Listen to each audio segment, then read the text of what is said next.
Radhe Radhe friends. आज हम लोग पढ़ेंगे वचन के बारे में। वचन किसे कहते हैं?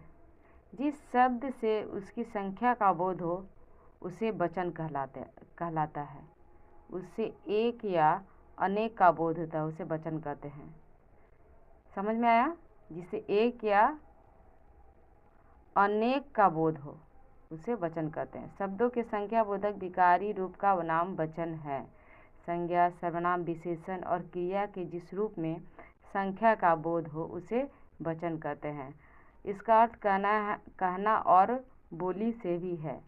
जैसे प्राण जाए पर वचन न जाए, लेकिन यहाँ व्याकरण में इसका अर्थ संख्या है, जैसे संख्या से है। जैसे घोड़ा, घोड़े, लड़की, लड़कियाँ। वचन के प्रकार है।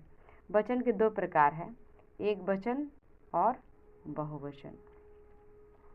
एक वचन जिसमें एक का बोध हो, बहुवचन जिसमें एक से अधिक का बोध हो। संस्कृत की तरह द्विवचनी हिंदी में नहीं होता है।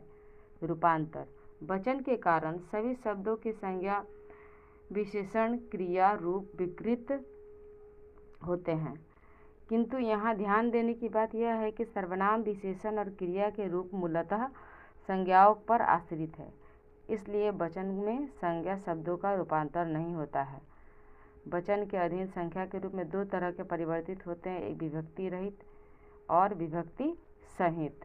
संज्ञा के साथ जब विभक्ति चिन्हों का प्रयोग नहीं होता तब उसे विभक्ति रहित संज्ञा कहते हैं। वाक्य में सभी संज्ञाओं के साथ विभक्ति चिन्हों का प्रयोग नहीं किया जाता है। कर्ता और कर्म में विशेष रूप से यह बात देखी जाती है। जैसे बालक खेलते हैं, 10 आम लाओ।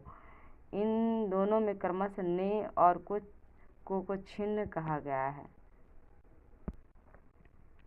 इसमें इतना ही याद कर लीजिएगा, वही काफ़ी है आप लोगों के लिए।